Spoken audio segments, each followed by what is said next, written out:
कल ना एक बड़ी कमाल की कहानी पढ़ी थी मैंने कि यकीन हो तो कोई भी रास्ता निकलता है और हवा की ओट लेकर भी चिराग जलता है। हेलो दोस्तों, क्रॉनिकल्स की दुनिया से मैं मानसी आपके लिए लेकर आई एक छोटी सी कहानी।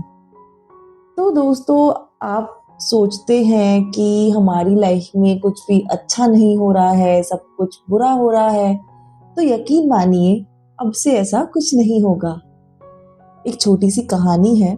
एक बार एक राजा ने अपनी प्रजा की परीक्षा लेने के लिए एक बड़ा सा पत्थर सड़क के बीचों बीच रख दिया और वो ये देखना चाहते थे कि मेरी प्रजा में ऐसा कौन व्यक्ति है जो इस पत्थर को हटाकर आगे की ओर बढ़ता है। पत्थर रखने के बाद राजा वहां से दूर जाकर कहीं साइड में छिप गए। उसके कुछ समय बाद जनता वहां से निकल रही थी, लोग आगे बढ़ रहे थे और कुछ लोग उस पत्थर को इग्नोर कर रहे थे।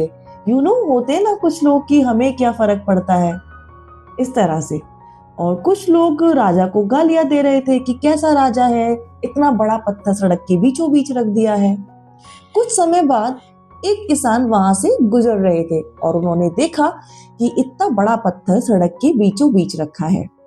वो पत्थर की ओर आगे बढ़े और उनके सिर पर एक टोकरी थी। उन्होंने उस टोकरी को उतारकर साइड में रखा और वो पत्थर को खिसकाने की कोशिश करने लगे। वो पत्थर नहीं खिसक रहा था क्योंकि बहुत भारी था, लेकिन उन्होंने हार नहीं मानी।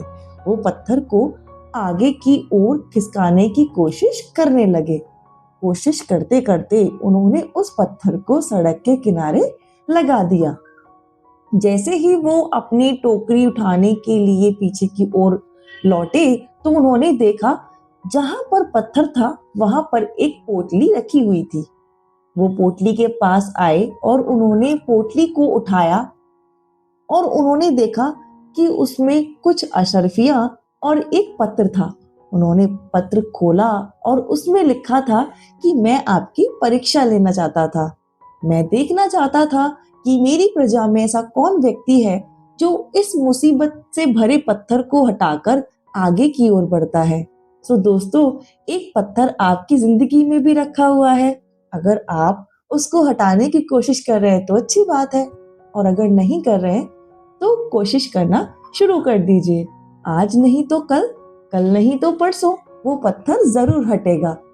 मैं आपसे सिर्फ एक ही बात कहूंगी कि कर दिखाइए कुछ ऐसा दुनिया करना चाहे सिर्फ आपके जैसा।